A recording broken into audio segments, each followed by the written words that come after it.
ನಮಸ್ತೆ ಕರ್ನಾಟಕ, ನಮಸ್ತೆ big boss, ನಮಸ್ತೆ ಕನ್ನಡ ವಾಹಿನಿ. ನಾನು ಬಿಗ್ ಬಾಸ್ ಕನ್ನಡ 13 ಆಡಿಷನ್ ಕೊಟ್ಟಿದ್ದು.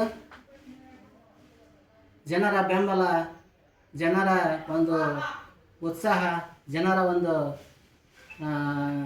ಫಾಲೋವರ್ಸ್ ನೋಡಿ ತುಂಬ ಖುಷಿ ಆಗ್ತಾಯಿದೆ.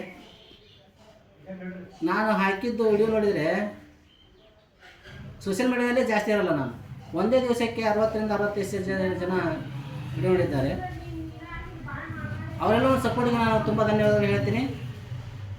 ಅವರ ಒಂದು ಸಪೋರ್ಟ್ನಿಂದ ನಾನು ಬಿಗ್ ಬಾಸ್ಗೆ ಆಯ್ಕೆಯಾಗಿ ಬಂದರೆ ಬಿಗ್ ಬಾಸಲ್ಲಿ ಹೇಗೆ ಇರಬಹುದು ಅನ್ನೋದೊಂದು ಅನಿಸಿಕೆ.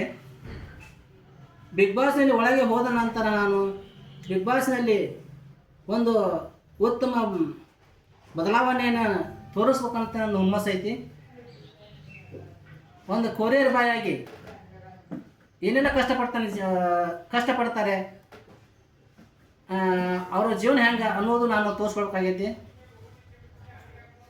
ನಮ್ಮ ಬಾದಾಮಿ ಇಮ್ಮಡಿ ಪುಲಕೇಶಿ ಆಳಿದಂಥ ಒಂದು ಐತಿಹಾಸಿಕ ಸ್ಥಳ.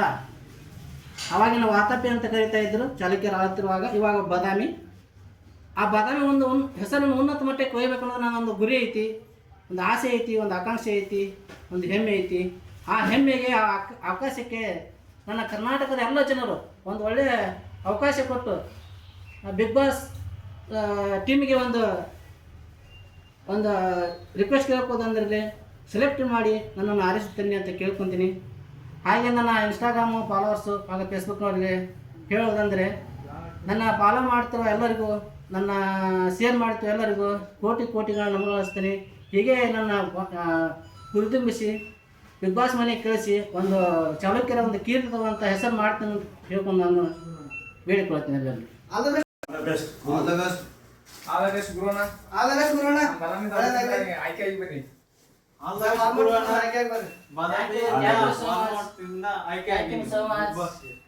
Thank you so much. ನಮ್ಮ ಟೀಮಿಗೆ ಒಳ್ಳೆ ಒಂದು ಥ್ಯಾಂಕ್ಸ್ ಹೇಳೋಕ್ಕೆ ಇಷ್ಟಪಡ್ತೀನಿ.